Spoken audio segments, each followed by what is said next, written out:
Take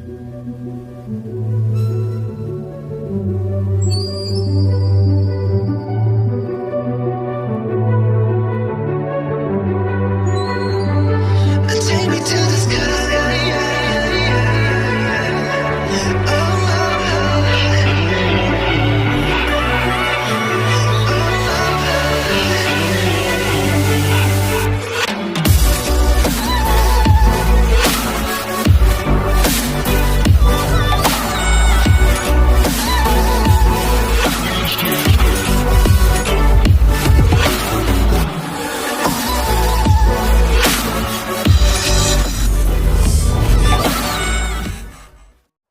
Ver o Jimmy tão chateado me entristecia, mas sabíamos que nossa partida seria por boa causa. Não queríamos ser a causa da morte das pessoas que em tão pouco tempo se tornaram preciosas para nós. Está na hora, Shin. Podemos sair assim que estiver pronto. Então vamos agora. Eu sinto que se ficarmos por mais alguns segundos, eu vou mudar de ideia. Eu concordo. Também me sinto assim. Em tão pouco tempo, me apeguei às pessoas daqui. Me sinto à vontade com eles. No meu reino, todos têm medo de mim. Aqui é completamente diferente. Mas será melhor para todos se formos embora. No final das contas, ele tinha razão. O quê? Sobre o que está falando? Não é nada. Vamos indo. Assim podemos ver o sol nascendo nas montanhas. Está bem. Quase disse algo que de mim não precisava saber. Ainda bem que ele não insistiu em saber o que eu disse. Assim, eu evito de contar as coisas asquerosas que ouvi ao longo da minha vida. E que de mim não merece ouvir também. Assim que deixamos o reino de Growing, começamos a caça pelas esferas lunares. Ouvimos rumores de que havia um par de esferas no interior do reino de Joker, um dos reinos mais perigosos da região oeste. Soube que lá foi onde o primeiro casal de filhos da lua nasceram, e morreram também, deixando suas esferas escondidas em uma fonte dos desejos, impenetrável para os lobos comuns. Segundo esses documentos, acreditava-se que um par de esferas lunares estavam escondidos no reino de Joker, na Cidade dos Caídos. Cidade dos Caídos? Que nome curioso para uma cidade, não acha? É sério? Você nunca ouviu falar sobre a Cidade dos Caídos? É claro que não. Meus irmãos esperaram eu fazer 18 anos para me contarem o que eu sou. Acha que me contariam algo sobre o mundo externo? Às vezes eu me esqueço que te criaram com vendas nos olhos. Deixa eu ver. A Cidade dos Caídos é um lugar perigoso. Para ser mais específico, é uma cidade construída em cima de um cemitério onde foram enterrados ladrões, assassinos e todo tipo de criminosos cruéis que já andaram sobre a terra. Entendi. Nós temos mesmo que entrar lá? Se você quiser recuperar sua vida e a sua liberdade, então sim, nós temos que entrar. Ai, vamos andando e para de me amolar. Eu não estou te amolando, não é uma lâmina. É só que ver você assustado é um pouco divertido. Você fica fofo quando algo te põe medo. Eu não tô com medo. Eu só acho um pouco estranho construírem uma cidade em cima de um cemitério. Pois é um pouco mórbido, mas fazer o quê? Algumas pessoas não têm escolha. Seguimos o mapa até encontrarmos uma fronteira assustadora que parecia com os portões da entrada para o inferno. Havia esqueletos por toda parte e o cheiro forte de corpos em decomposição era o motivo dos enjoos de mim, que a cada 5 passos enchia um saco de vômito. Você tá bem? Se com bem você quer dizer que eu acabei de expelir as minhas entranhas pela boca, então sim, eu tô muito bem. Credo de mim. O que foi agora? Nem todos têm um estômago forte como o seu, tá bom? Não é isso. É que você acabou de tropeçar em uma perna decomposta e nem percebeu. O que você disse? Ai, meu Deus. E lá se foi mais um saco de vômito. Eu sinto que logo de mim vai apagar de desidratação e fome, já que ele quase não comeu durante o caminho inteiro. E não para de vomitar.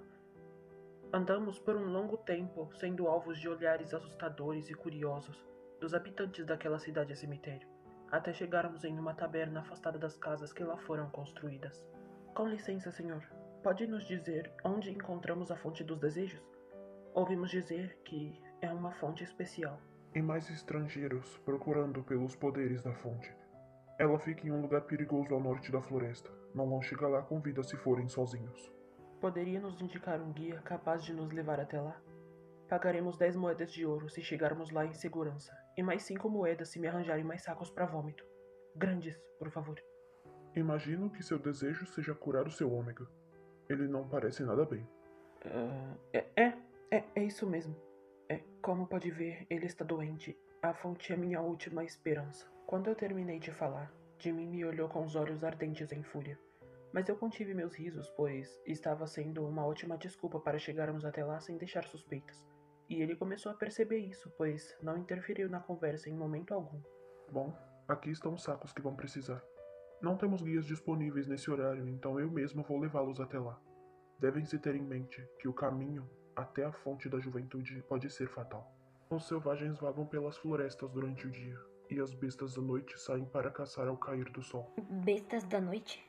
Costumavam ser poucos, mas, de alguma forma, eles se multiplicaram e vivem na escuridão da floresta.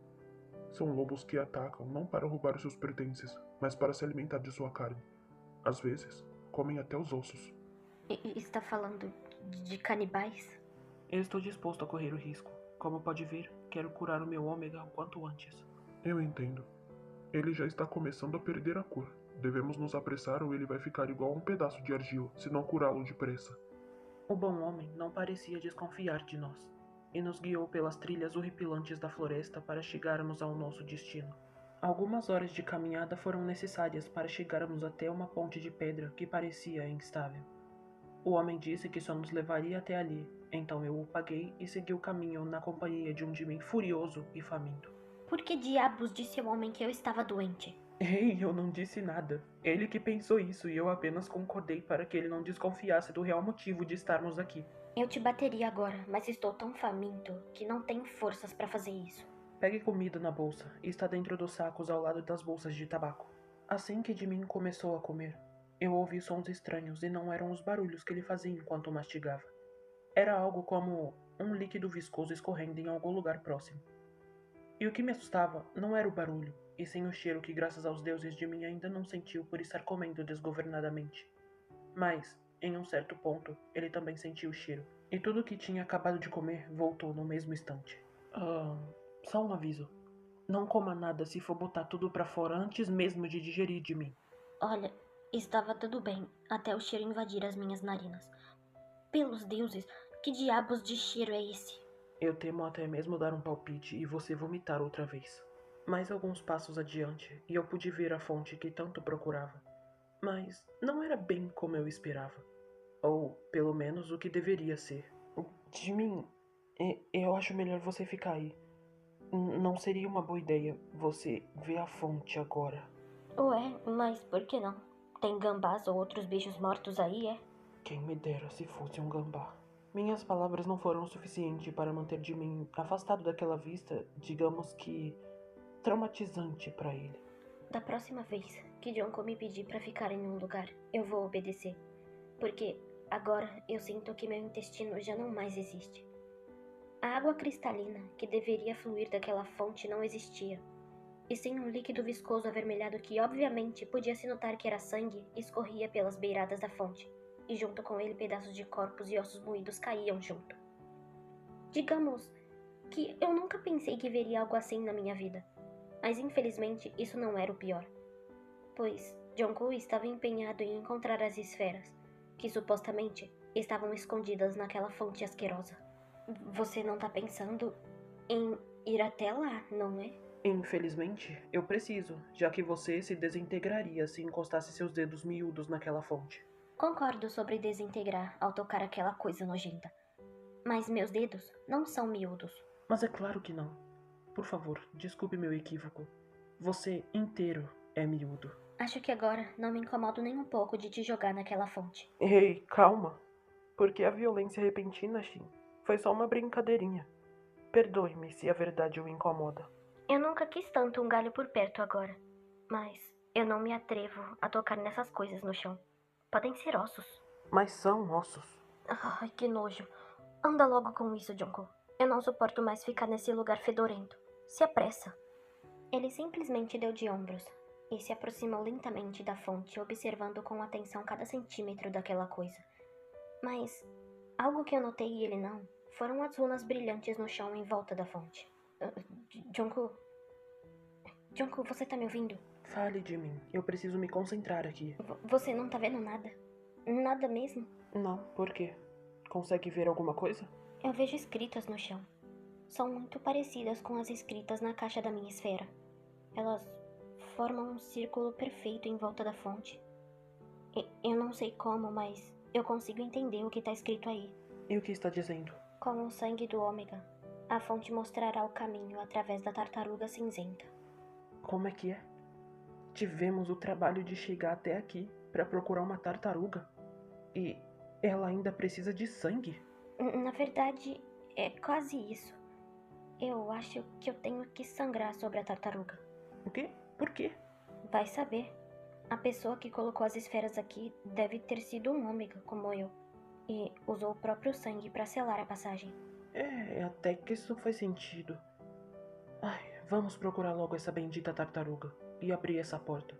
Está começando a escurecer. As bestas da noite podem acordar em qualquer momento. Vasculhamos cada centímetro daquele lugar e não achamos nenhuma tartaruga cinzenta próxima da fonte, até o sol começar a se pôr. Foi quando começamos a ouvir as bestas da noite despertando. Alguns já tinham até notado nossa presença, e, quando Jonku se aproximou de mim, já estávamos cercados por criaturas horrendas e famintas. O que a gente faz agora? Não temos opção. Nós temos que encontrar a tartaruga cinzenta. Os rosnados e uivos eram ouvidos a poucos metros de distância. E quando o brilho da lua atingiu a ponta da fonte, um flash de luz apontou para o chão pouco à frente da fonte, revelando um desenho de uma tartaruga. Estava na nossa cara o tempo todo, e não percebemos isso. As bestas começaram a correr em nossa direção, então me joguei na base da fonte, cortando minha mão e colocando sobre o desenho no chão. Eu senti meu sangue sendo absorvido, então uma passagem se abriu no chão e engoliu a mim e ao Jonku, despejando todo aquele líquido nojento em cima de nós dois, antes da passagem se fechar.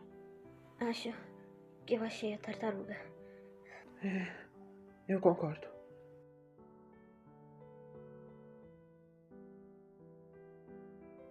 Rei John, reviramos o reino inteiro e não encontramos o que viemos procurar. Acha que meus homens estavam enganados sobre a informação que nos foi passada?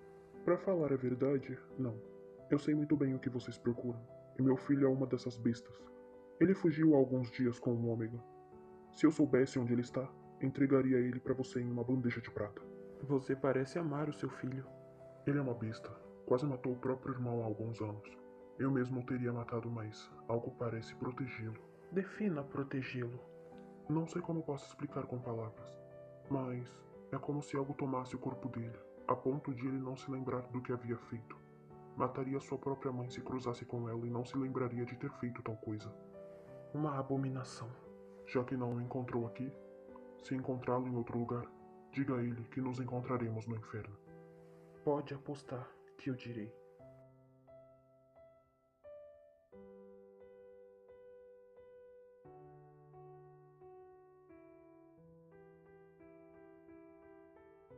Pai, você entregaria mesmo meu irmão em uma bandeja de prata para eles? Você é mesmo tão repugnante, a ponto de matar o seu próprio filho. Vocês não entenderiam porque eu diria o que eu disse aos caçadores. Então nós não entenderíamos que odeia nosso irmão. Por isso sempre o tratou como se ele fosse um leproso. Olha como fala, Nanjo. Ou o quê? Vai mandar me matar também? Vocês não entendem. Eu disse o que disse para protegê-lo, Nanjo. Então, por favor, me diga como suas palavras de ódio poderiam proteger o meu irmão. O treinamento que Jonko teve desde criança era para protegê-lo. Eu sempre o tratei com frieza, para que nada o abalasse. Ele não pode se dar ao luxo de confiar nas pessoas que dizem que gostam dele.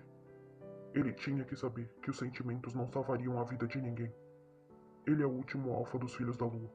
Ele não pode morrer. Mas do que você está falando? Desde sempre, nós sabemos que Jonko é especial. Ele e Jimin carregam o destino do mundo em sua identidade. Se eles morrerem, estamos todos condenados. Eu não entendo. O que isso significa? Os caçadores não os caçam só por diversão. Eles têm um mestre como todo mundo. E seja lá quem for essa pessoa, ele quer libertar um mal que não deve vagar nessa terra novamente. E o que isso tem a ver com as suas palavras odiosas que supostamente podem proteger o meu irmão? Somber saberá o que fazer se essas palavras chegarem até ele. Todos vocês, se reúnam em meus aposentos. Está na hora de saber com o que estamos lidando.